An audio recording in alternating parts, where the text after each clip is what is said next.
Hello, everybody. Welcome back to Embodied by Mac. My name is Michaela. I'm an evolutionary and predictive astrologer, and today we're here for your February 2026 horoscopes. This is a rocking and rolling month because we start off the month with a very dramatic full moon in Leo, and then we have Saturn moving into Aries, which is initiating a 3-year cycle. Saturn's going to conjunct Neptune at 0 degrees Aries, which is a cycle we have never experienced before in our lifetimes. That's a total reset in a certain part of your life. And we also have a new eclipse season starting in the Aquarius Leo axis. So, eclipse seasons tend to be pretty intense and can accelerate things in our life and feel like we're being forwarded back onto our path or redirected onto our path. And it's really where time collapses, karmic situations kind of fall into place and we get redirected and pushed along further in our journey for growth, for evolution, to meet your aspirations, to meet your goals, your manifestations, what have you. But eclipses can be intense emotional periods. So we're going to talk about that definitely. And then towards the end of the month, we are in the middle to the end of the month, we are in a Mercury retrograde period. So, first Mercury retrograde of 2026. So, there's just a few things I want to touch on for each of the astrological signs for this month. I think that's pretty much enough to get covered. And at the end, if you feel like you want a reading with me, then you can go to embodiedbymac.com. You can book a reading right through there, or you can connect with me on any of my social media on Instagram, TikTok, or here on YouTube. You can find my email, send me a letter, and let me know if I can help you. And if you want a reading to navigate the next 6 months ahead for us in 2026. Okay, so make sure you hit the like button and subscribe if you haven't already, and get ready for your horoscope.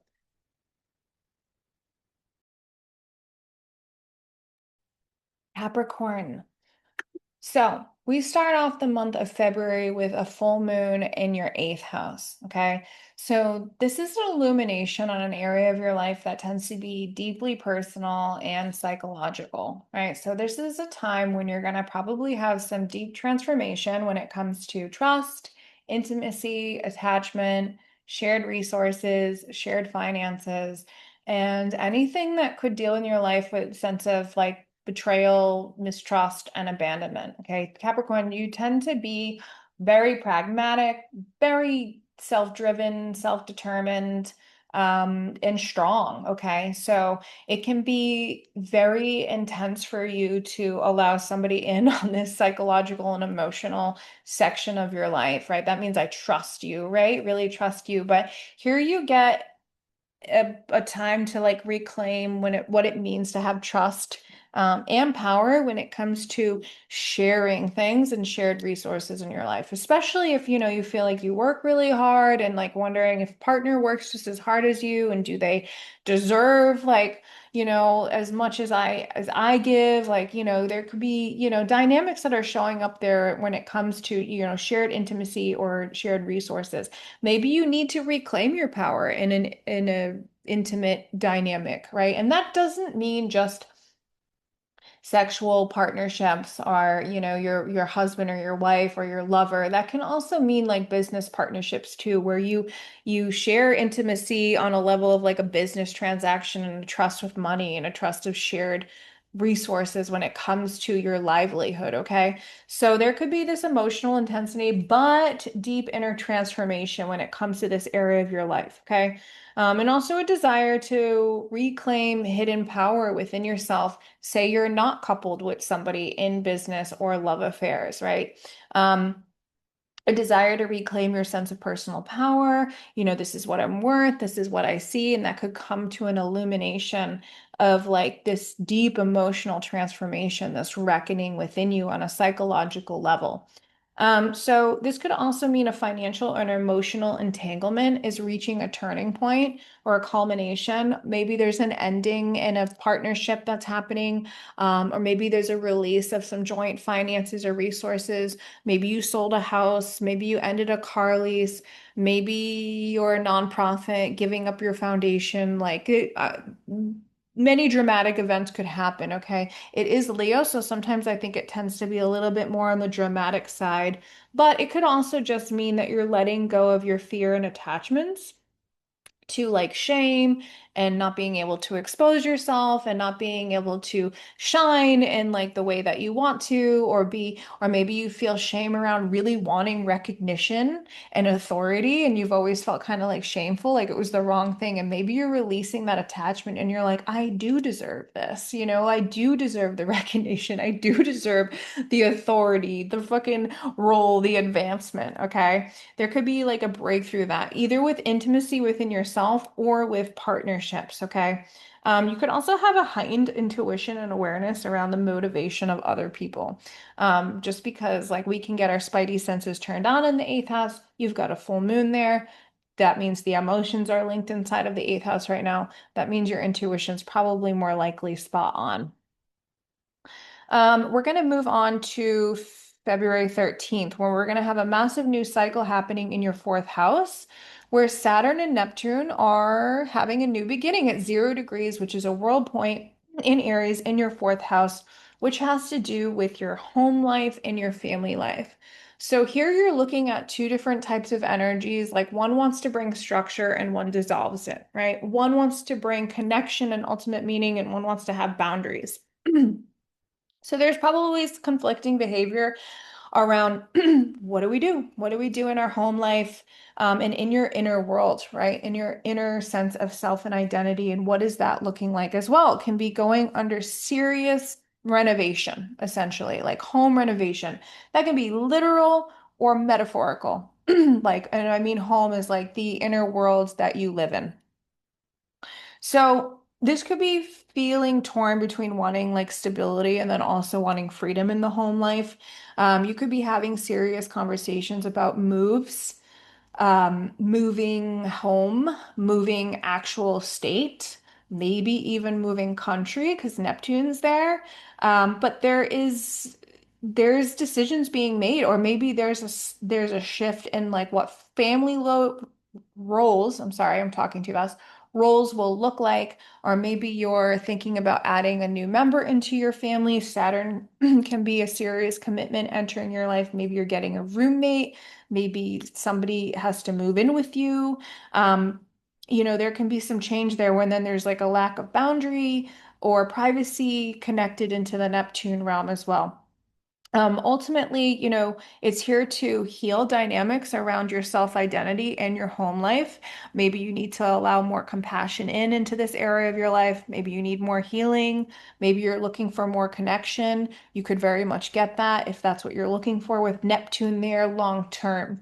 You would have had a preview of Saturn with the stability side and the structure and the boundary making and some long-term hard effort, those kind of themes, or serious decisions needed to be made, or they probably were talked about between the period of May 24th, 2025 to September 1st, 2025. You would have had a preview, and now you have Saturn officially in there February 13th to April 12th of 2028. Okay, so you've got Saturn in there for a few years, and then Neptune, which kind of dissolves boundaries or can make things a little confusing, but ultimately wants to lead you into higher levels of self-compassion and the ability to really receive love, and connect with family, because you're going to really uncover some layers of depth within you and the inner layers of who you are with the Neptune going through your fourth house. Oops, sorry about that. You would have had a preview of Neptune there from March 30th to October 22nd of 2025. Now you're going to have Neptune in that fourth house from January 26th that moved there into May 22nd, 2020, 38. So Neptune's in there for quite a long time. So you really want a spiritual, emotional, psychological home environment that's going to meet your needs, okay? And that's something that you're going to be working on for the long term. And you know, you will achieve it, Capricorn. You're good at hitting your goals on the mark, especially when it comes to Saturn things. Next, we're going to move into the eclipse. So this is beginning a new eclipse season in the Leo and Aquarius axis, okay? That's going to be illuminating your third and your ninth, I'm sorry, your second and your eighth house of your astrology chart. So the last time we had this eclipse period was February 2017 to January of 2019. And before that was February of 2008 to August of 2009. So if you take a moment and reflect back, there will be some similar themes that are coming up for you during this new eclipse period. This new eclipse period begins on the 17th of February and will end in January of 2028. Now, this is affecting, one of those areas of people's lives that we're all always concerned about, and that is our money and our resources, our personal assets and our joint assets. This new moon eclipse is going to bring in a new beginning. Now, it's also tied to an ending, and I do want to let you know that there might be an ending happening within this sector of your chart, but there's also going to be a new beginning. And eclipses are often very chaotic events, right? They're very aggressive, but it's best you allow things to happen because they're fated events and they're ultimately here to help you align on your path. So if you're off your path, that eclipse is gonna boop, bop you. Saturn, you're Capricorn, you get bopped all the time. It's gonna align you back on your path, okay, more aggressively. If you're pretty close to your path and your Dharma, it might be a softer little bop, okay? So this is happening in your second house. So it's like major new beginnings around money, okay, your personal assets and your self-worth. You might get new financial opportunities that are exposed through your groups, through your communities, through your friends, because it's Aquarius related, okay?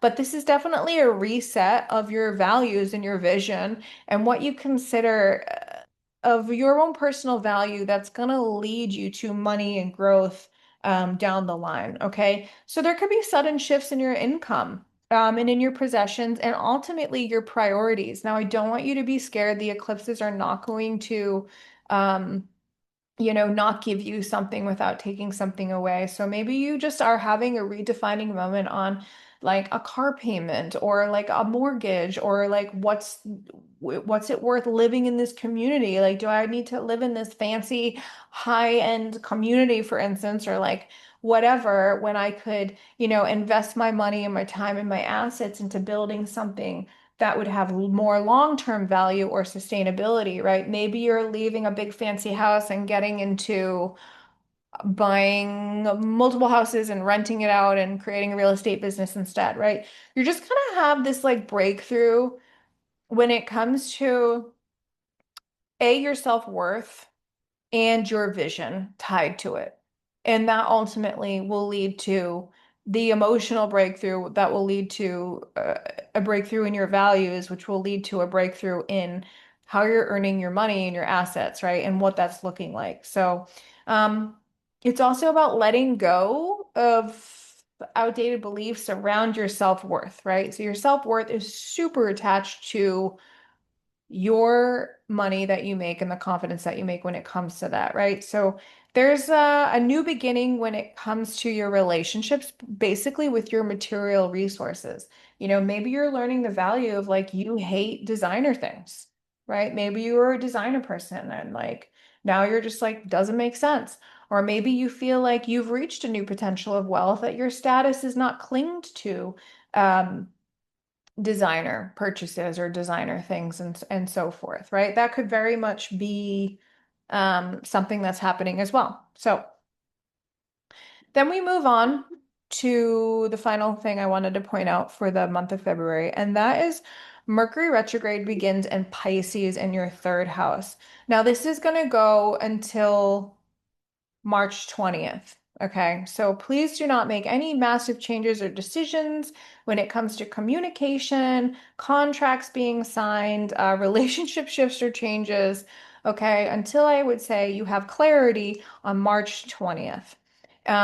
This retrograde begins on the 22nd of February, but you will start to see themes because the shadow period of Mercury retrograde begins on February 11th. So you kind of want to check off February 11th. Okay, this is when those themes are going to start to come in clear for me.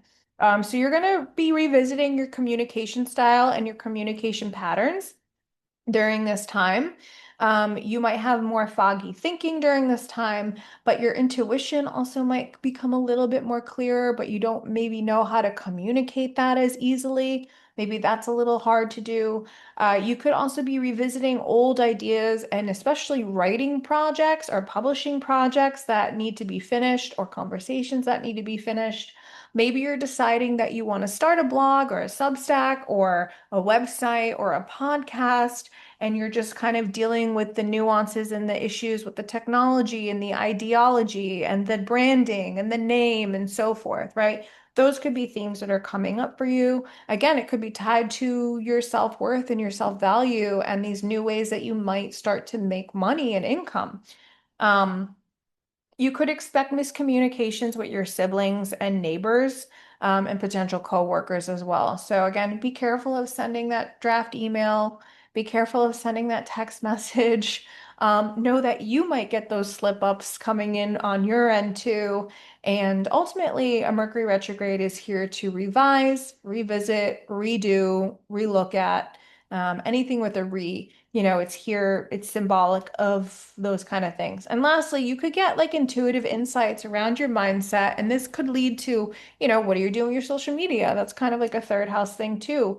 I think social media can fall into third, ninth, and 11th house, but it depends what you're doing with it and what kind of planets you've got in there and so forth. So you could definitely have issues with technology. And I would also tell you to get an oil change on your car um, before this retrograde period happens, because it's more likely you could have issues with your vehicle during this Mercury retrograde time.